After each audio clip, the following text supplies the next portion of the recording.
I got a call from the president. I spoke to him very respectfully because he's our president and he has been given that mandate by the people. And whatever I was offered, I refused. I was offered a state position.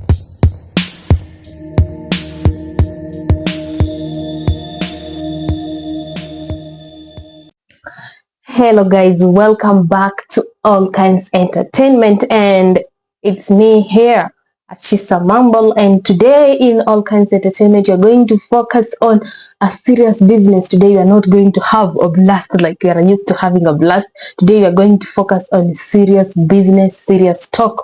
With the most trending news right now, the government is in a threat. We have a trending activist who is Gen Z, and it has been going on for like 1 month now, and this is like serious business. You need to focus on this, and we're going to take a look at the story of Morara KEBASO. Actually take William Ruto to prison. The most influential 28-year lawyer who has been working on projects, has been showing the projects that the government had planned and has not fulfilled their construction and all that. So we are going to focus on the story of Morara KEBASO, and we see what's up with this. Is he really working for the government or working against the government?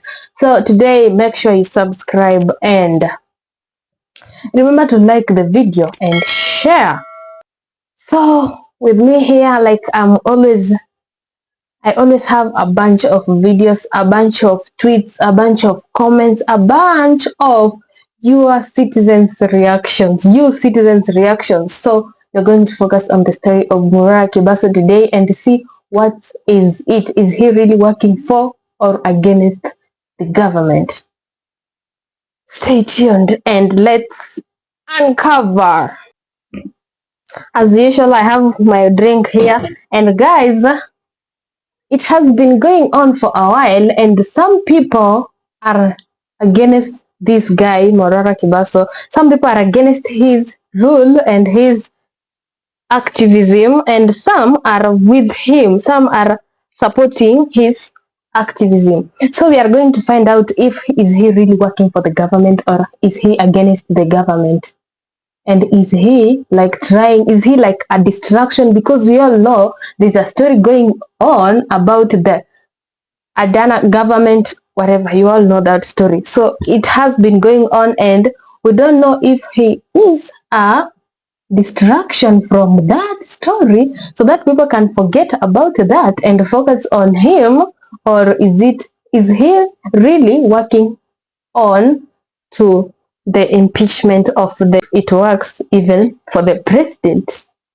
So like I said, I have here a bunch of videos, so we're going to just keep up with it and we see how this story is going on. And here I have a photo of him. We have, this is the guy we are talking about.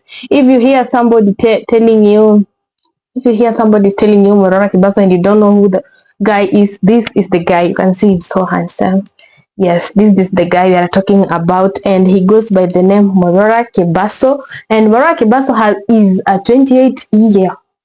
28 years old. Imagine, he is a lawyer who is going on a national tour inspecting the progress of uncompleted projects initiated by the President William Ruto. The determined young man is Sajan and has asked Kenyans and well wishers on X to support his cause. So Morara is doing this not only by himself, but by the well-wishers, the people, the citizens of the government, the citizens of Kenya. He's not doing it like himself. He's being supported with the citizens of Kenya from X, that is Twitter. He has been raising these funds from Twitter, which he's being funded, and he uses the money to tour in the government, to tour in the country. He has been to Wasingishu, he has been to Elgeyo Marakwet, he has been to Nairobi, he has been like all states in Kenya. He has been to like hundreds of, he has been to many counties in Kenya, and he has shown us like a bunch of projects that the government has planned. They started the project but have not done anything for them. So we are going to focus on this story and see what's going on. Is he really? And here you can see this is his party. He has like formed a party which is called Inject Kenya Ni Home Movement.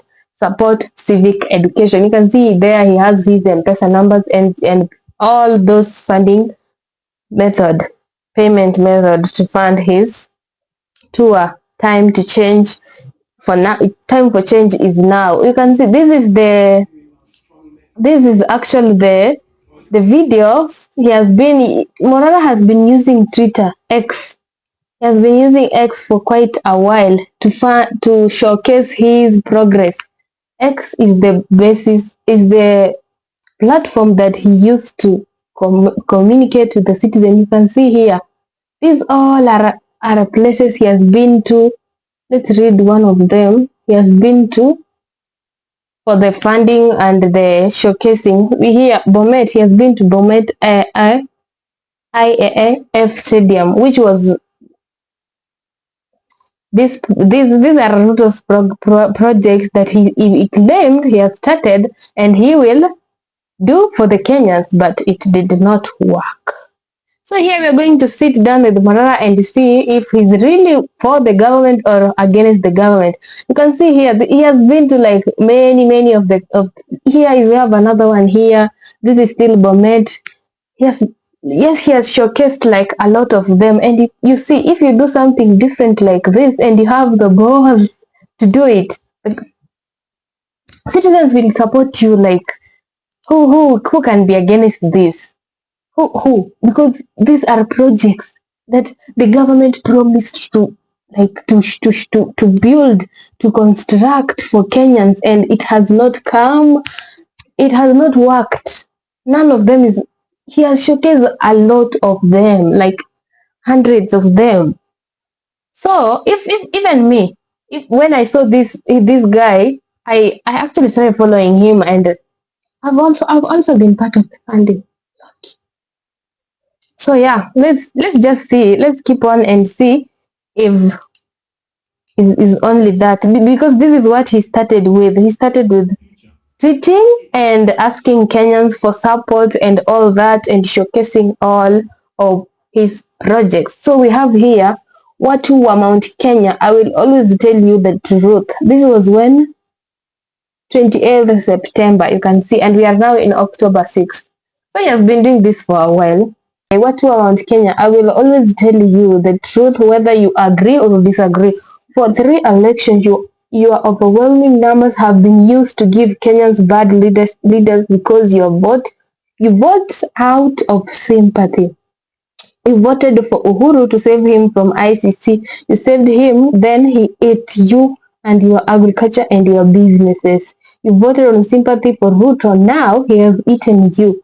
You are about to make the same mistake with Gachagua. All of you know in your heart that Gachagua is a corrupt, but mnasema ni mwizi tu.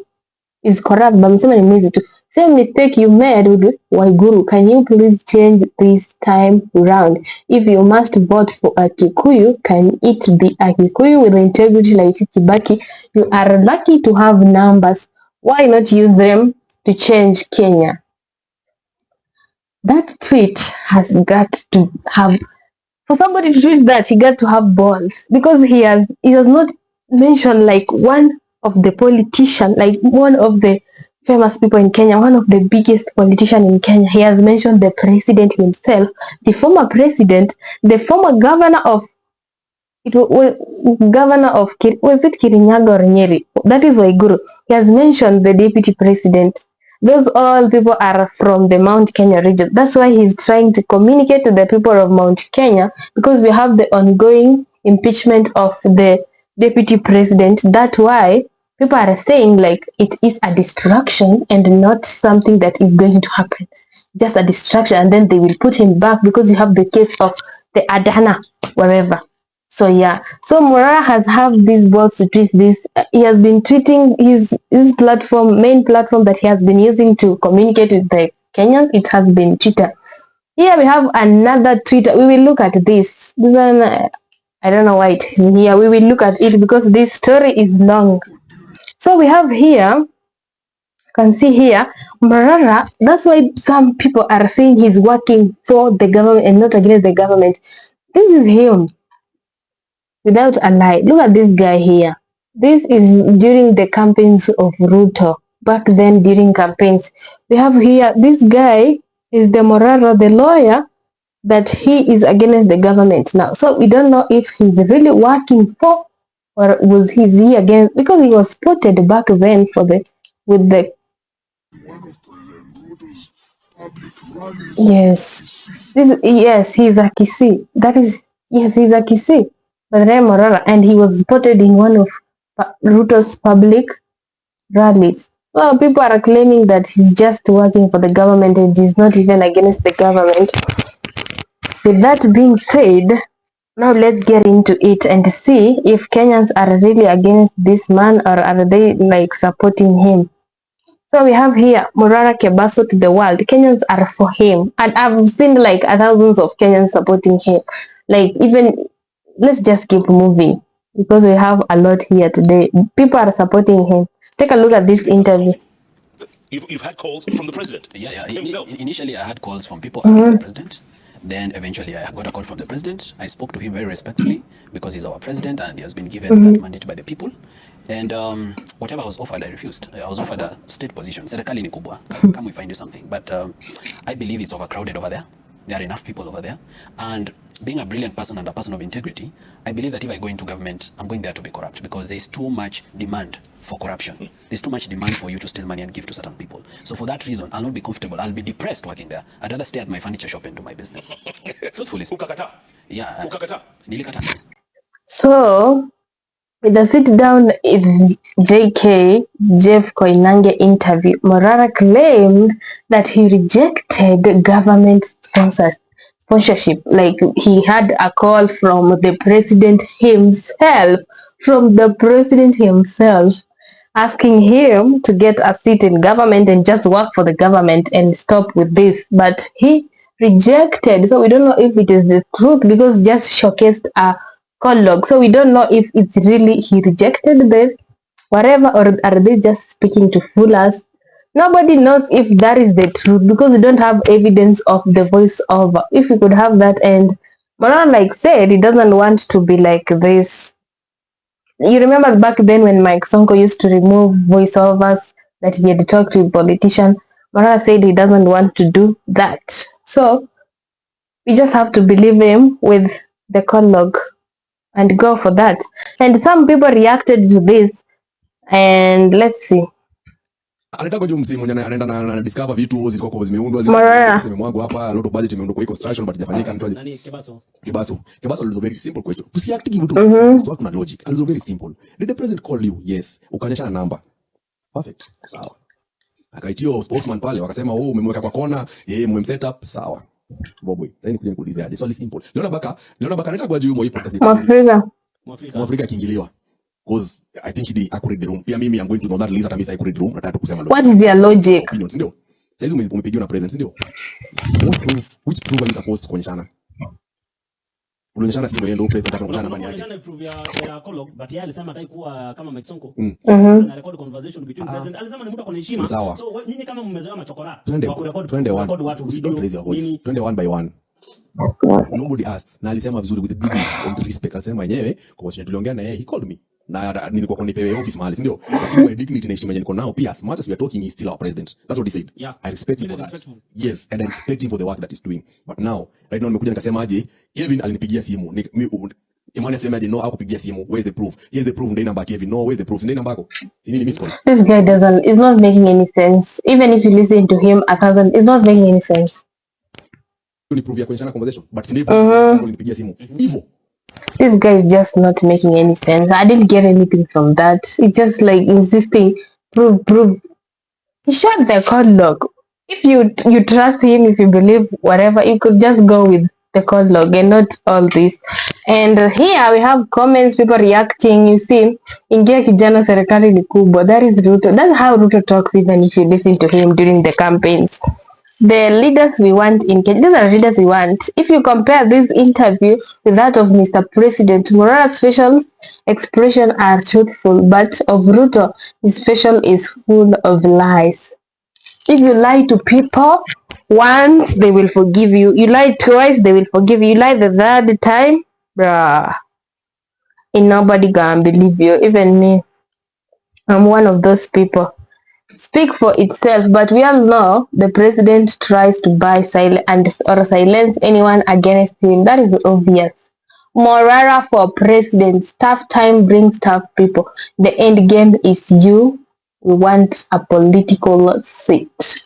I've not seen like many people being against Morara. I've seen many people being for him, like people are supporting him. I've not seen many people against him.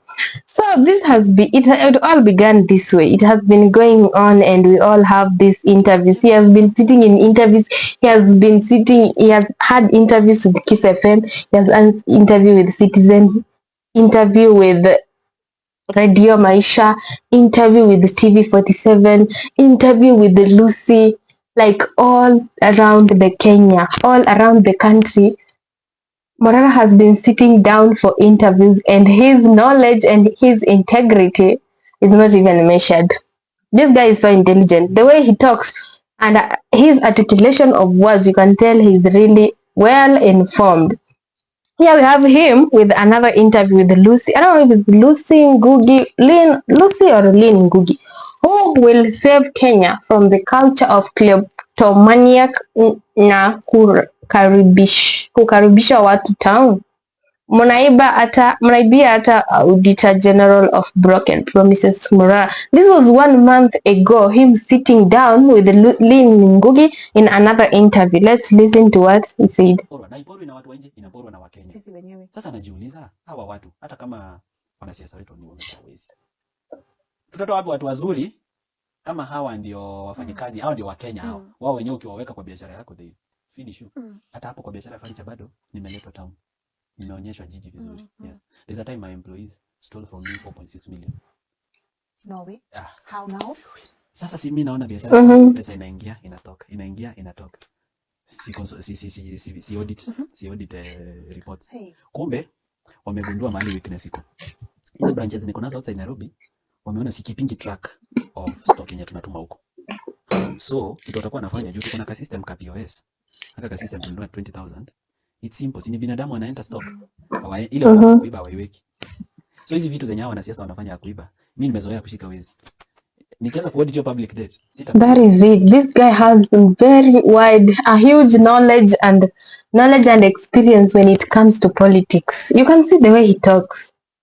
Yes, his intelligence. Something I've done before. I was depressed, very depressed. Because what they used to do ni mtu anauza set mzima ya 8,000. Business people knowledge is here. Na wameelewana. Na wacha nikwambie Wakenya, ikifika kwa wizi, they can agree from the top to the lowest person. Kuanzia manager, dispatch nini paka wochi. Wataelewana wote ikifika mambo ya wizi. Kila mtu yake. That's why sometimes ndio maana kuna video nikisema some of the Kenyans are the poor leaders. Because sisi Wakenya wenyewe tukipewa kazi kwa biashara ya mtu, how do we behave there? Sometimes we waste. Unajua hii ni hoteli ya mtu, unajua sukari una waste. Lucky that over time there are people who have built trust with, like my manager, my current managers, the people I currently doing marketing, my assistants. Over time nimekuwa able to learn wale watu reliable wenye naweza work now, wenye hawana hiyo. That was his interview with Lynn Ngugi. You can see how he has knowledge in business, and he's connecting the knowledge in business he has with how politicians launder money, and how like this guy is so intelligent. You can tell the way he just talks. He's worth it a political seat. Another interview with Kiss FM. Morara KEBASO is a movement soon. Morara KEBASO is a movement soon. We will have the best government in Africa. We should keep pushing for good government and better future for Kenya. Kenyan home must be respected.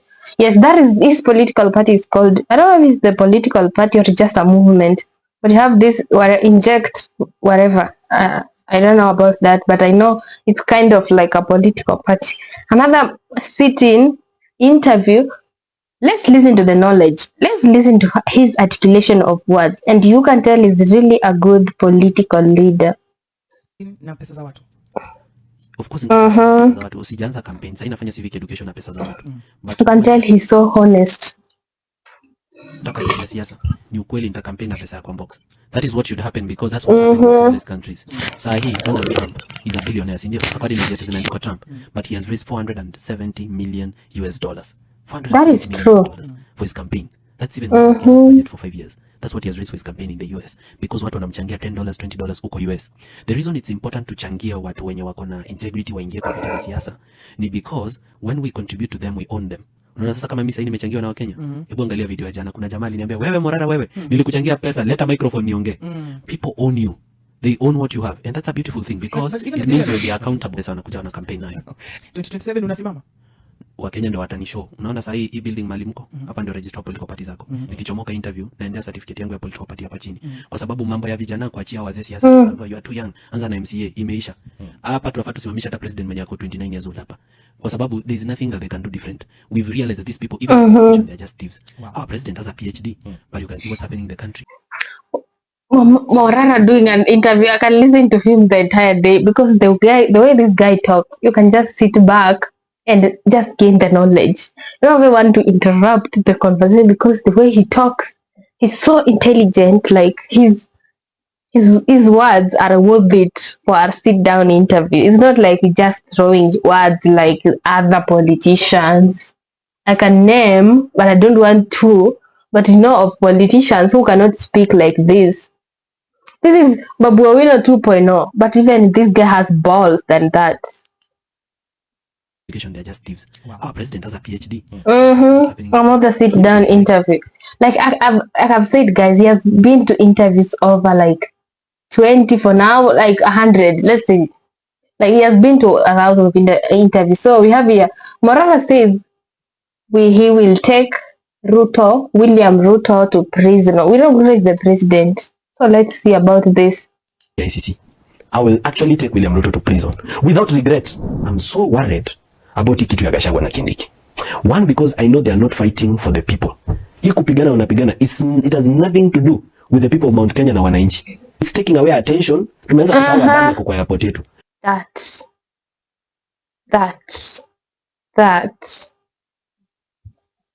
Tumeanza kusahau Adani through a company called Pietro ako sasa kwa chief ina replace NHIF. Tumeanza kusahau Adani yako ya stima. Me the way I'm looking at this thing, it has William Ruto's fingerprints on it. Accidents happen, but this particular accident, I'm asking myself why the driver of the vehicle ran away. Maadui wangu zaini wengi.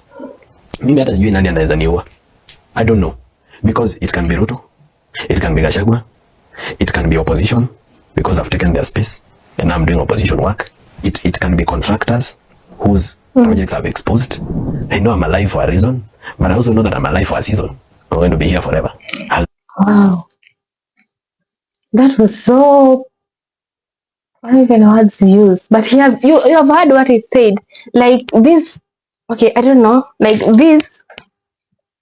this impeachment of the governor, it's like of the deputy president, is like the distraction from the Adani situation with the airport, with all those whatever they are selling to Adani, or they're giving him control, takeover, all that. So it's like a distraction.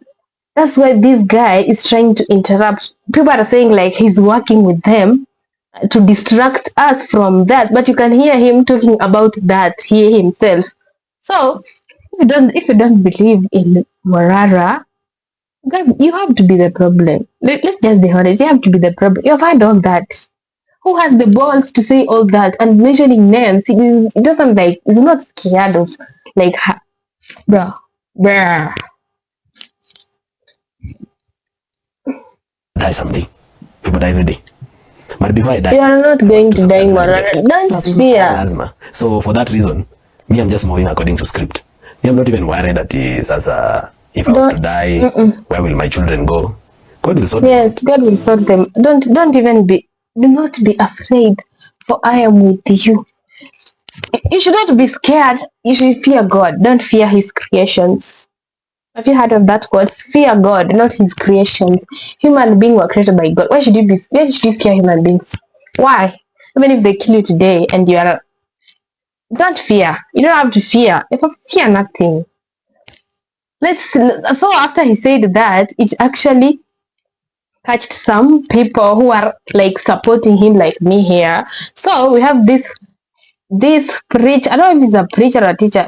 This preacher by the name John CW says some of his thoughts on Morara, mentioning about if he dies.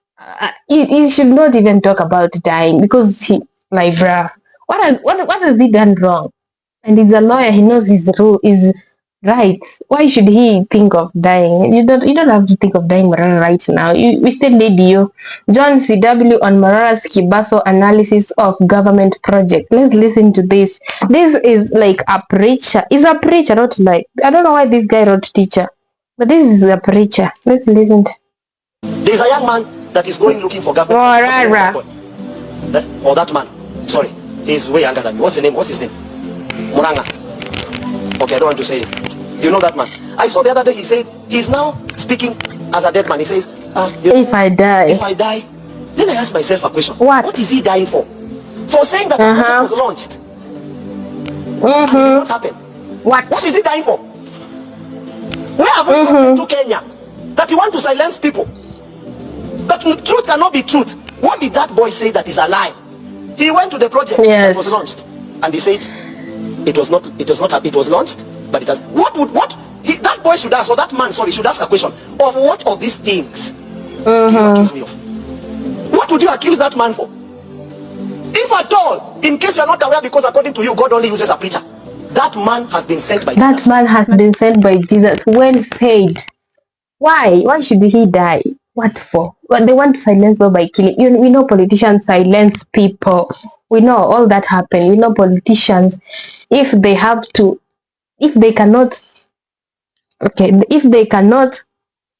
cannot compete you or take over you, they either work with you, and Morara used to work with them. So it's better if they silence him just to wanakuzima. So let's just listen. Morara is, I don't fear being assassinated. Morara KEBASO, don't be afraid. He was afraid at first. That clip you have seen, it was before him gaining the public support and the citizens support. People are supporting him. So let's listen to this. See, politicians, I live with them. They are my neighbors. We take tea in the same restaurants. Some of them go to the same church. We are friends. We talk. Even before I came this morning, I've talked to a senator who is my friend and an MP. We talk. We know each other. We are not strangers. I know. Nah, ukisema maybe Gava is powerful. When you say the government is powerful, are you not scared of your life? Are you not fearful? Why should he be scared? Why? Bro, you are a lawyer. You know you are right. He did nothing wrong. Morara is the innocent. If he could be a politician now, he's one of the innocent politicians, because the only thing he has done is so correct, is so like the truth. Constructions, you launch constructions for your campaigns and you promised Kenyans you will do this and you did not do. So if I go there and showcase, what is wrong with that? Why should I die? Why? Your grandpa, someone in your family has been assassinated before. In Google, life is short. Life is very short for all of us. Even if I die today, next week unaweza nifuata. Hata si lazima serikali kuwe. You can die of food. Unaweza kula chakula ushibe sana. Can happen. May the Lord go before you. Do not be afraid, for I am with you. Fear God, not God's creations. That is all I can say. Why should you be afraid? And you're just telling the truth. You're not lying. You're not faking. You're faking nothing. You're just telling the truth. Why should you die? Why? Here we have President Morara encouraging both Muslims and Christians. Kenya ni home. Let's pray. Fellow Kenyans, let's support our President Morara with the prayers as well. Yes, let's pray for this guy. But I don't think he should be assassinated. For what? He's not stealing elections. He's not like bribing people like to vote for whatever the opposition, It just showcase the project you're not done. If it could be a better government, they could just promise again, or they could show like a progress or a step of reconstructing or rebuilding the whatever the projects he showcased that they have not done with. Let's listen to his prayers. Battles, and if you are a Muslim, Bismillahirrahmanirrahim, Alhamdulillahi Rabbil Alamin, He knows Muslim. Maliki Yawmi Ddin, Iyyaka na'budu wa iyyaka nasta'in. If you are a Christian, may the Lord go before you in your battles. May He protect you and surround you with a fence of fire, because the book of Isaiah says, those that wait upon the Lord, their strength. They shall walk and they shall not faint. So guys, fellow Kenyans, let's support our president, our upcoming president, our Morara KEBASO in prayers as well. That's all I can say. Let's just support him with prayers, because that is all he needs now. Let's just support him. Let's not be like someone. Let's move on. They shall walk and they shall not faint. Yes. This is another interview. Like I said, he has been to interviews, like hundreds of interviews just in 1 month. Just in 1 month, he has been to interviews and is just oozing with wisdom. Listen to Morara KEBASO oozing with wisdom as he tackles get that pro government analyst, political analyst. First, I'm a Gen Z. I'm a Gen Z myself. Let me confirm to him, right, that personally nobody has funded me to be on this interview. Nobody has funded me. William Ruto has enemies. And it is true that when there is agitation against the president, the enemies of the president will come into play. And the enemies of the president, they are not small, and they are billionaires, and they are powerful. But that is not our issue. We are not going to stop agitating for good governance merely because the president has made enemies. If the president has made his enemies, that's between him and his enemies. What we are saying is we need good governance. That is all we need. Whether the other president is a Canadian or whether it's an Indian. All we want is, first we need to reduce the wastage of public funds. We need to reduce the size of government. We need to reduce money that is lost through corruption. It is as if the president has silently permitted corruption. All right? Because some of even the cabinet secretaries that are coming back or that have been brought into government, they have corruption cases. So meaning the president is actually very much aware of this corruption and he accepts it as a way. Imagine in that sit down with the elders, with this pro-government political analyst and that all knowledge, and he's not even scared of naming names. Bruh, this guy has got some bars with them. Bruh. Wow, I love that. I love men who are so confident. I love men with strength. I love men who know what they want. I love men who are so courageous. They are not scared of people above his age. I love men who are so standard. I love men who are so focused when talking, and when they talk, they look.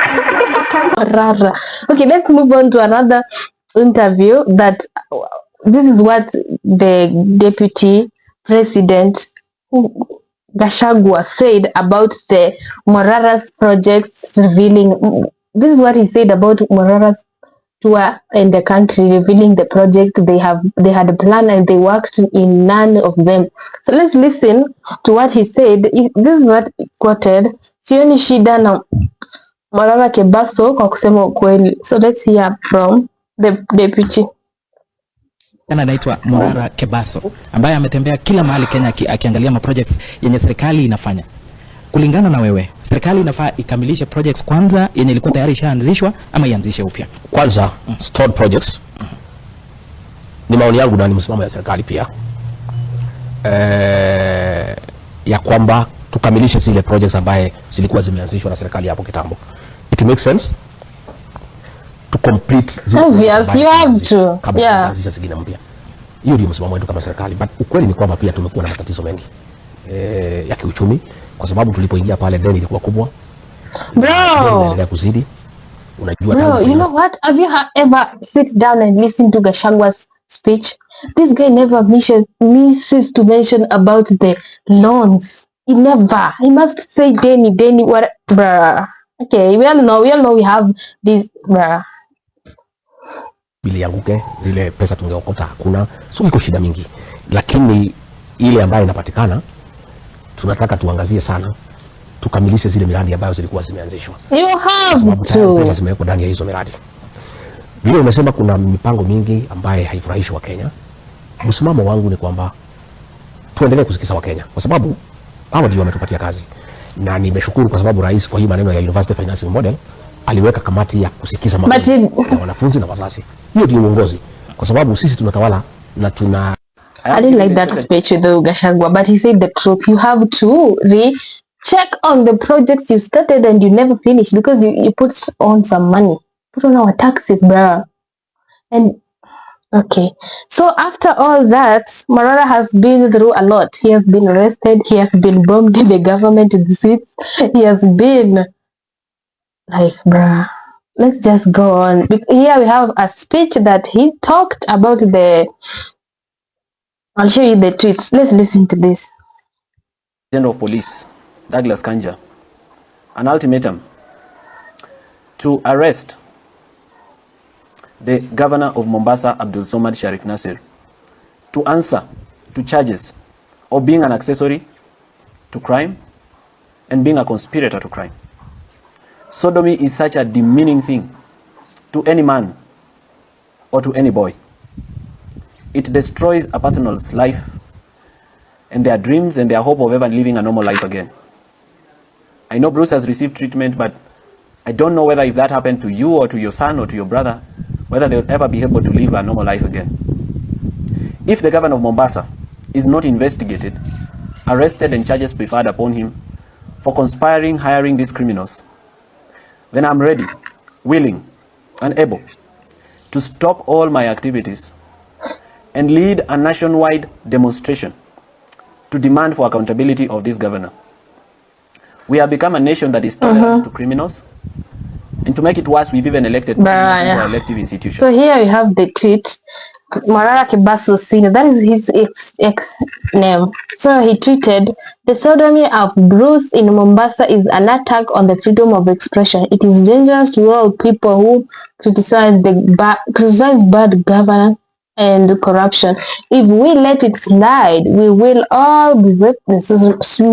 We cannot let it slide. Let's prepare to terrify the streets." We have, it goes on. I just read the main part. So this is what I think this is what led to his arrest. So this guy, like I said, Mara has got some balls. Mara is so confident. So he continued. He did another some stuff. He said hashtag for Bruce. The governor should be investigated and arrested. If it is not done, then I'm ready to suspend all activities for nation. Okay, what activities are you talking about? Okay, bro. Activities for a nationwide demonstration, bro. Bro is ready to suspend all activities. You get what I'm saying? Like, what? Okay. So after all this tweeting and all this demonstration and all this bold statement about concerning the governor of Mombasa, Abdul Somad, that led to his arrest. I think this is the main reason why he was arrested. Let's be honest, bruh. He has been saying a lot, but he did not come into a specific case and focus it and naming the victims and the participants. This is the first case that he did, that he stood like so confident and talked about it in a broad daylight, and with his attention and influence that he has had, it prompted for his arrest, because we all know the governor of Mombasa, he's a governor, he has the power. So let's listen, let's see how it went down. So after he tweeted, people started people started hating. We have these haters. No matter how famous you are, you will have haters, even worldwide. Even if you are a who, you will have, even Jesus himself had haters. So you have this, Raila alijaribu 25 years na alikuwa son wa the highest man in Kenya, in Kenyan history. Mara, Utawezana kweli? Utawezana kweli? Okay, don't compare Morara to Raila Odinga. Those are two different people. It's either people did not vote Raila Odinga because he's old, but Morara is young. At least there's some hope there. We have here, Kiburi, please don't give ultimatums. Yes, you heard in his speech, he talked about giving ultimatums. Morara, you are not the first, please. Enda pole pole. These are the people who are hating. Well, and some of them are telling him the truth. Please, you are not the first. Enda pole pole. Which pole pole are you talking about? Yani hapa comment nyinyi mko na wivu na Morara. Like people are jealous or some shit. Like I don't know. And you also have those who are supporting him. Obviously, you will have haters to hate and supporters to support. Potatoes are gonna potate and love gonna go on. Yani hapa comment nyinyi mko na wivu na Morara. Umelipa pesa zaidi ya Dani. Okay. Free Morara kesho tuko. Kwani wewe ni nani? Ni president wa Kenya wengi wazee na vijana. People are fighting in comment section just because of this guy. The moment you gain some momentum from the public, also you will obviously have those who are hating and those who are loving you. Because even President Ruto himself, he has his enemies and his supporters. So it is all happening with this guy because this guy is against the former president, against the deputy, the president, the governor of the, what do you call it? Like he's against the entire government. He's not working with them or for them. He's working against them. So it's obviously gonna this tension is gonna erupt all over the country. So this Adani situation is the people are claiming that is the reason why there is the impeachment of the governor. That is to confuse us, and you don't know if Morara is also another participant who is like hired by the government to confuse us. But the way he talks, if this is all this is scripted, bruh. I don't know. I just don't know. Really, I really don't know. So he was arrested. Obviously, he was arrested, and we have people like Omosh had to respond. Morara ameshikwa na wanasema vizuri ati Morara wa Kenya. Kama unajua Morara ni pesa, akaenda kwa mpesa yako akakuwekea pin ukamtumia pesa, enda kutini kesho. And people started, obviously, like I said, you will have haters and supporters. Free Morara KEBASO. People are now, this is like another mandamano. We just had a mandamano previously. The government, like we have a huge problem with this government. We had it has not even been like, it's not like 3 months or 4. We had some mandamano back then about the finance bill. It is not yet even, people have not like forgotten about it like totally. We are now having another. This is now mandamano of free Morara KEBASO. Free Morara KEBASO. Kenyans will be in the street demanding the immediate release of Morara. Hashtag free Morara KEBASO. That hashtag started trending. Remember the hashtag reject finance bill, how it was trending? This is another hashtag. This government is problematic, bruh. This government need to be like, they need to reshuffle, resuspend, and even the military need to take over the power because, bruh, we need peace. We have never been in peace since Ruto stepped in as the governor. Remember the president? Remember back then when we had this president called Uhuru Muigai Kenyatta? Do you remember that president? Okay, let's move on. Free Morara KEBASO. You free him or we'll go to the street. This is him in the courts. They arrested him because he attacked the governor of Mombasa directly. That is Abdul with the Bruce case. Directly. He did not use filters, hide, bruh. He went directly. Like I said, he got some balls. We have here. Now, this is after he's free. After he was released. Gen Z celebrates after Morara KEBASO released on 50K cash bail, full video. is on YouTube. Let's see this. Bro, look how look how these people are now. Like, bruh, you can't even have words to use. People are now like celebrating dearly because just Morara has been released, bruh.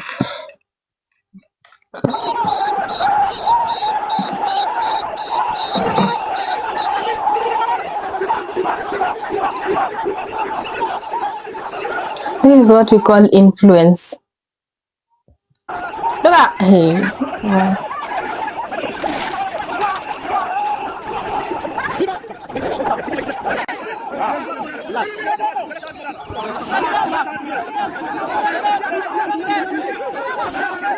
And look, okay, after his release, obviously he had to remove some speech. He has to talk to the citizen. We hear what he has to say.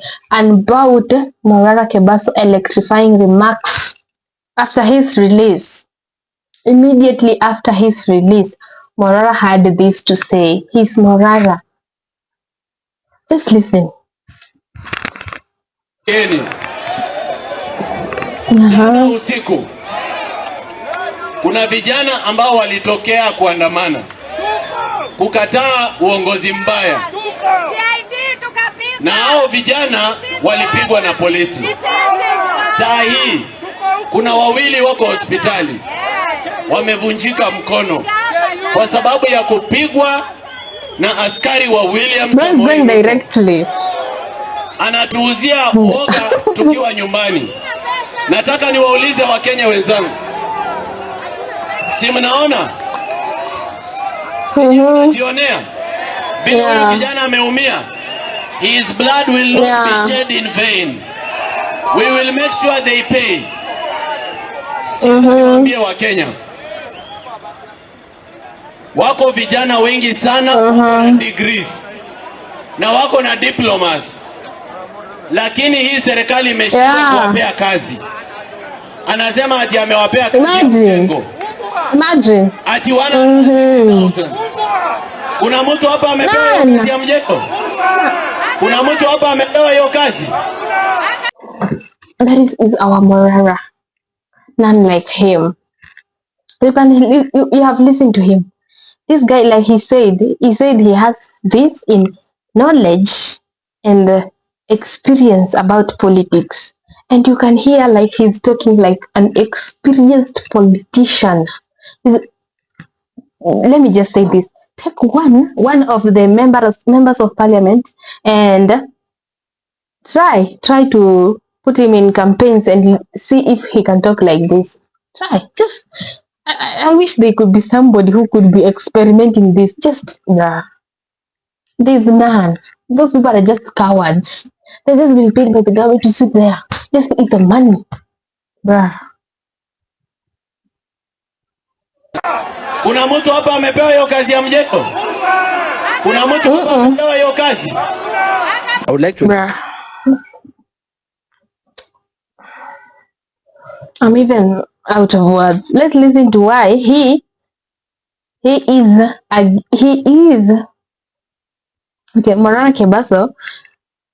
With the ongoing impeachment of the governor, Morara KEBASO is not for that. You are not going to impeach only the governor and bro, what is it the governor? We are not going to impeach only the deputy president and leave the president on seat. Like, how can that happen?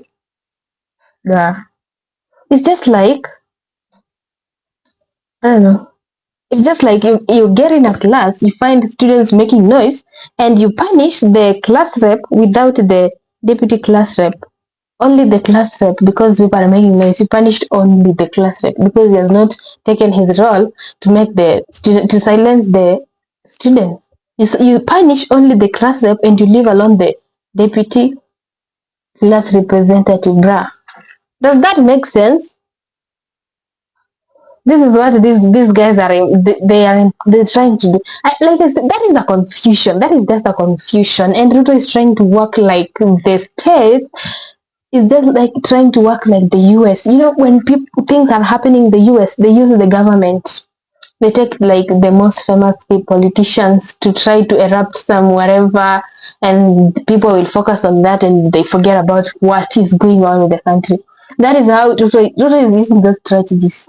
If you have been following all this, whatever that is going on, you can compare this situation that is happening in Kenya to that always happen there. So this guy is not for that. He's not like you. You are not going to impeach the conductor of the car, and leave alone the driver. If an accident happened and you have the conductor and driver, who are you going to blame? You're going to blame both of them, the driver and you're not going to only to blame the conductor. The driver is the head. In fact, he's the one who has power over the other one. Why are you going to impeach the deputy and leave alone the president, bro? That is not adding up. You Kenyans are being fooled. Let's listen to Morara. Explain to you, the people that follow me and that listen to me, why I'm saying we should impeach both of them. Now, the Gen Z movement is not leaderless anymore. We are trying to prove that we can offer alternative leadership, and that people have been born in this country who are leaders of integrity and that can presume power and lead the country to a better place. That we don't have to choose among thieves. That we can raise leaders of integrity and actually install them into power. And they're rising from that movement, and we should not bring them down. But one of the things that a person must have to rise to that level is political experience. And I have a lot. And when I look at this situation politically, this is my assessment. I could be right, I could be wrong. I accept that. But the way I'm looking at it is that if we push for an impeachment of Gachagua alone, then it's going to blow back, because people in Mount Kenya are not seeing things the way we are seeing them. For us who demand accountability and good governance, some people in Mount Kenya, not all of them, are seeing this as a fight against a Kikuyu. They're saying ni mwizi lakini ni wetu. Nini mnampiga yeye peke yake? Kwani yeye peke yake ndiye ameiba? That's what people are thinking in the villages. And I'm very sad that they are already thinking this wakati bado sijawafikia na civic education. But already that's what people are thinking. You can see even member of parliament who signed the impeachment motion, some of them are pulling back because the ground is becoming hostile for them. They have their citizens saying kwa nini mnataka kumimpeach? So Kenyans have not yet understood that, we stand for accountability, and that we want good governance, and that it doesn't matter mtu ameiba kama ni wa kabila yako ama si wa kabila yako. At the end of the day, hakuiba ili wewe usaidie. Aliiba ili ajisaidie. The best way to do this, the best way to convince an old man yako huko Geshagi mwenye anasema Gachagua ni wetu, huyo ni mtoto wetu, achana na yeye, yet this person is being accused of very serious things, which is corruption. The only way to disarm that person is to say let's impeach them both, because honestly speaking, whatever Gachagua has done, Ruto has done it times, if not 50 times, if not 100 times. Why you are not getting it? Why? Because that is the head and this is the neck. You cannot think without your neck, bro. So why only impeach Gachagua? Why? Then what are you saying even about Didmas Baraza, who is an MP that has bought an helicopter worth about 300 million? Where did he get the money? Why are we not asking? We're asking Gachagua where he got the hotels. Very good. But why are we not asking these other people where they got such wealth that they have? Why are we not questioning Murkomen or Oscar Sudi or Davis how he acquired his wealth? We need to be asking these people. We have a cabinet that was dismissed. That cabinet was dismissed, but some of the people that were in that cabinet were corrupt. Hawajarudisha pesa yetu, wameenda wapi na pesa yetu? Why should somebody be fired from the cabinet na aende na pesa yetu? So this is what I think. Politically speaking, if you keep pushing for only Gachagua to be impeached, you are earning him sympathy. And as you earn him sympathy, you are creating a presidential candidate. And you are creating a presidential candidate that has 4 million Mount Kenya votes, meaning he's already part of the two-horse race. Meaning utakuwa unaingia kwa debe 2027, unachagua between na Mwezi B. Meaning you are not safe. And this has been the situation in many elections in Kenya. This has been the situation. Unaingia kwa debe, you don't, hadi wa Kenya wameacha kuvote. Because unaingia kwa debe, unapata wezi ni wawili, wao ndio front runner, wao ndio wako na chance ya kuwin. Sasa uchague, who are you choosing between these two corrupt people? We need to change Kenya, and we need to be able to bring to the forth leaders of integrity. And the only way to do that is anything regarding corruption, let's not put tribe into it. Tusilete mambo ya ukabila hapo. Because hata kama mwizi ni Mkalenjin, anawasaidiaje? For example, sema Hilary Balchoka ameibia watu wa Bomet. Kwani yeye ni mwakabila wengine? Si why did they choose that guy? Keep like the rest of them. Meaning mtu anawakula ni wenu. Let's not defend corruption. Let us say let's impeach them both, because they are both corrupt, they are both failed Kenyans. They came as a package. Why is one leaving? They should leave as a package so that we have a fresh start. Thank you. Well said. Why should one leave and we elected the both of them? Bruh. It's just not adding. Why one? Why? guys love Ruto. This is the position that I'm trying to convince my fellow youth in Kenya to join me in standing for that position. I'm not saying let's defend one. I'm saying let both of them go. Yeah? And that will be the best way to move forward. Otherwise, we will create sympathy for Gachagua, and we will jump, in 2027, we will jump from the frying pan direct into the fire. So we need to kill that Gachagua wave very early. And the only way to kill it is he should not be prosecuted alone.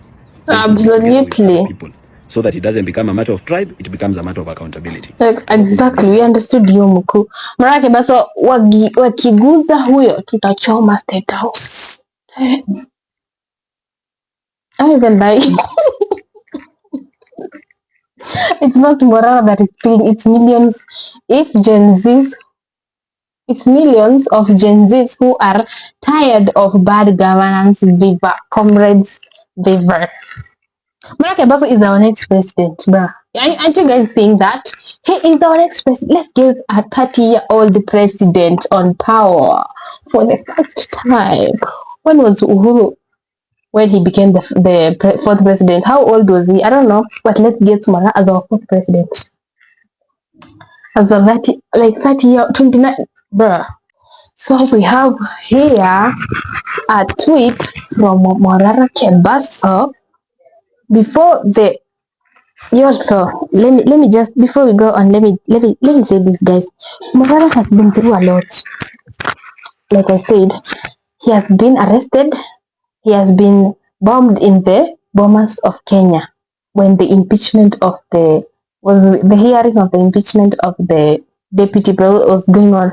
So before you go, when you planned even to go to the Bomas of Kenya, this is what he said. He tweeted, "I was barred from entering Bomas at the gate. When I finally got in, I was denied the mic at the Bomas floor. Queues erupted. I'm hurt, headed in hospital. I live to speak another day." Okay, this was actually after, I bet. Yes, I think this was actually after. This is misplaced. I think this was after he got into the strikes in the Bomas. See, look at how Morara KEBASO arrived at the Bomas of DP Rigathi Gachagua impeachment public participation minutes before being attacked by goons at the Bomas. Wait, goons from where? Are these politically funded guys? These politicians that are funding goons from where? 500. I bet they're just giving them 500, 1,000 shillings to bomb, to attack Morara for no good reason, guys.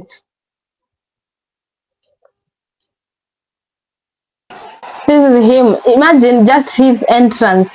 Oh, everybody is screaming at the top of their voices. Not everybody, fans, citizens, like common mwananchi. I'm one of them. I could be there, I could be screaming. People are high-fiving him. Even women or old mamas. People are hugging him. They're just celebrating his intelligence and his confidence. We need more of Moraras in Kenya. If we could only have 10 Moraras in Kenya, we could be at peace right now. Just look at how people are celebrating this guy. This is how he was denied entering the Bomas. Look at this police. These guys are always rude for no good reason, and they don't even get some good salary to be this rude. I wonder, are they like hurt because of the salary they get? Because these guys are always rude. Just this guy, bruh.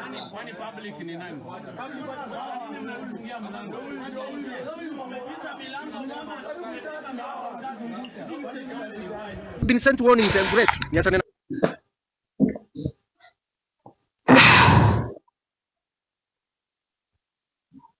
Okay, let's move on. We have this Kebiso Morara assassination attempt.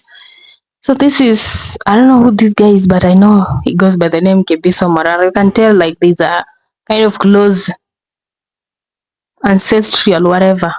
So after all that, we have citizens reacting. We have this guy, I don't know if he's a relative to Morara. So let's listen to what he's saying. And we go on to listen to, after all this, let's listen to people's and wananchis and citizen, normal citizen and pastors and preachers, bishops, what they have to say about the all ongoing protests and campaigns and the chaos about the Morara situation. Let's listen. Mambo ya Morara, but mimi sinunuangi uoga. You see this video here? Yes. Morara being attacked by those goons. They were paid goons by politicians. You can even clearly We heard that. Didn't I say that? Voices of politicians encouraging those goons to attack Morara. It's like they wanted to kill him. In fact, they wanted to kill him. You can see how they were throwing chairs at him. Bruh. And I'm asking you Kenyans mwenye mnafanya hivi because I believe those who are paid goons. Mwenye mnalipangwa. This is not fair, bro, man. My friend. Kwenye watakukujia ndio utajua. Bro. Wewe hii Kenya. Yeah. If they were doing this to Morara live on TV, national television, the world was watching, they were doing this to Morara because this country is led by goons. You can imagine what they would do to you. You may laugh at this video because Morara was being attacked. But the day will come, pia wewe siku yako utanyanyaswa. Today is Morara, tomorrow is you, my friend. Ile siku itakugeukia because sasa hiyo ndio hata haitoshi lunch, breakfast hata nusu. These people see us like clowns. Politicians see us like clowns, bana. Wanatuona kama wajinga. They use us like puppets. Wanatutumia vile wanataka. Some Kenyans, you may see them here laughing at that video, wakifurahia vile Morara anachapwa. Let me tell you, my friend.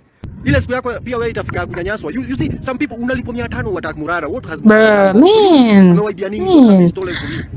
Kama ni ile pesa mlimchangia, he once wrote on his social media platforms asking anyone who wants a refund of his money or her money, arudishiwe with a top up. Yeah? But you are being paid 500 to attack Morara for nothing. Jushida Kenya, wajinga ndio wengi. Kushinda watu wako na akili. That's the biggest problem we have in Kenya. Why would you attack Morara? Bruh. I not seen the... Bruh. Bruh, man. Bruh. No, bruh. I need to replay this. Bro, I had not seen the chaos going on, bro, man. Bro, let's see this. No, bro, let's see this. Look at, bro. What? What, man? I just saw a clip, but I didn't take the time to see the whole video, man. Bro look at that, man, bro. What? Oh, man. What in the hell is that? Bro, look at how people are rushing just to beat him up. Like, what?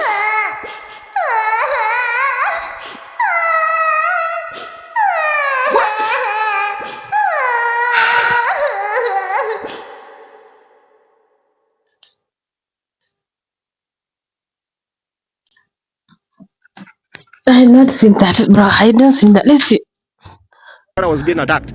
But the day will come, pia wewe siku yako utanyanyaswa. Today is Morara, tomorrow is you, my friend. Ile siku kitakugeukia, utakula siku ngapi shwali? Hiyo ndio shida Kenya tuko nayo. Majority ni wajinga. That's the problem we have.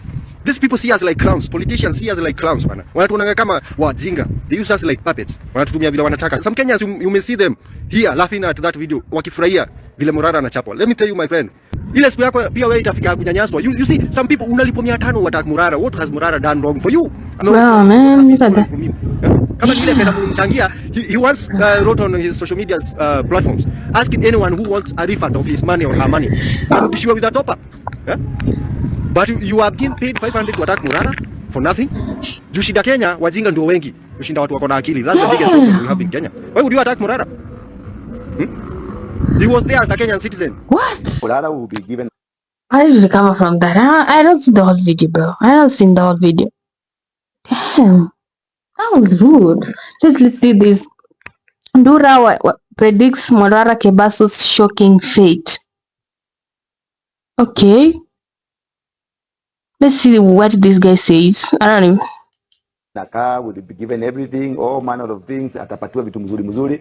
Alafu watamupropel, wamwacha aende, kisha wa withdraw hizo vitu. Anguke chini. Hata anguka, atakuja kwao kubeg. Kuja kwao kubeg, atawaambia sasa, this is what you'll be doing. Why is this guy smiling? Does he know what will go on? Like, bro is smiling. Bruh. kisha wana kudeflate. Unarudi zero. So in this system he cannot rise without this system. You need a radical. You need somebody who is a gorilla like. Either if you must be very brutal for you to make it. Yeah. So kama Raila, if Raila hasn't managed to conquer, Raila aliadapt system akajua I'm going to be using the system to benefit myself. Raila has become a president. So hey Morara jameni, and the way anajipush. Sasa Kasamoja alikuwa amejipush. Sasa Boniface Mwangi alikuwa amejipush.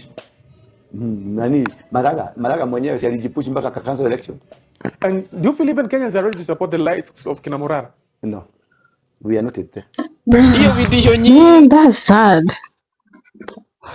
Oh, okay. I don't even have words. I'm still in that video that I'm just saying. I need to recover from that. This guy is another one. I think he's even one of those guys who are in the bombers. Listen to what this guy says. Like, some Kenyans are just like, bruh. Some Kenyans are lost. Na yeye anarudi na pesa nyumbani na wewe uko hapo, maisha yako hujabadilisha, hakuna mali ya kupeleka. Na Morara being that sasa umetolewa, haijamaanisha ni mwisho. Sisi tutakukujia and we will make sure venye umeoa huyu unajua pesa, tuta make sure umeenda prison na uendelee na hiyo biashara yako ya kono. We will not tolerate such thing. And I want to ask President, our beloved President, and all leaders that muzitoke nje. Hii vita wachia sasa mavijana wa rais. Mimi kama kijana wa rais, I'll make sure that one is done. Morala lazima aende prison. That is so rude. I hate to hear that. I hate to hear that 1,000 times. I hate that guy. I don't even know him. I hate him. Bro, why should you hate somebody who is trying to fight against corruption? That guy is not even like, bro. He's not working with the government for, bro is just fighting against corruption. He's not like, he has not collaborated with the government. He was like, guys, you guys love, some Kenyans love, and they are so deep into living in poverty and just suffering and just paying taxes. You know, you get what I'm saying? Like some Kenyans are just, I don't even have a word to use, guys, bro. Some Kenyans are just fools. I'm sorry, but it's true. Because why should you hate? Why should you go in the bombers of Kenya and try to bomb somebody with chairs, and that person is trying to fight against corruption? I don't get it. I really don't get it. Kenyans hawatakangi maendeleo. Just want to be in that same place forever. Just want Ruto to benefit from the government. Ruto has removed, imagine, people, we used, like those who were still in college, we used to pay first years. If you check the fees of the first years and the second years, and you compare that for the third years and the fourth years, bro, the range. Those who are watching this video and they're in college, they know what I'm talking about. The range. And you are here, you are saying somebody who is trying to fight against that, you are bruh. I'm not relating to any of this. I was kind of having like a second thought that Morara is what, no, he's not. Even if he was spotted with the president, with the now president during the campaigns, that was just him. Like, I don't know, I just don't know. But I don't think he's working with them. Because why did they, like, bruh. Some Kenyans really love poverty. Some Kenyans really love to pay heavy taxes. They just love this life that is so chaotic. Like, let me just ask this. Since the current president took the government, what time has Kenya been in peace? Like, tell me, like, just, okay. I'm gonna end this here. I don't have much to say, but guys, if you support Morara, comment down there below. And if you hate him, let me hear in the comment section. I just want to see what's your thought on this, because I totally think he is not But my current thought is not literally working in the government, bro. Let's be honest. He's not. He's not. He's not. He's not. He's not. He's not. He's not working with the government because he's against. Why did they bomb in with the chairs in that bombers, bro? Okay, bro, that is not a dinger, man. Okay, guys, I'm gonna end this one here, and I'm gonna see you guys in the next one. Thank you so much for watching. Remember to click the subscribe button, like, share the video, and click the notification button. As soon as we upload the video, yeah, the first one, the second you upload, you are there. You just know what's up. And I told you, like this in all kinds of entertainment, we bring entertainment to you every day. And you can also follow me on Instagram and send me DM of videos you want me to react on. You can also follow me on TikTok. The links are on my bio on YouTube. So just click on my bio on YouTube, check the links, and follow me on those pages. And you can also comment in the comment section in this video. Okay, guys, I've talked much. My throat is dry. Just let me see your thought in this. See you in the next one. Bye. Peace.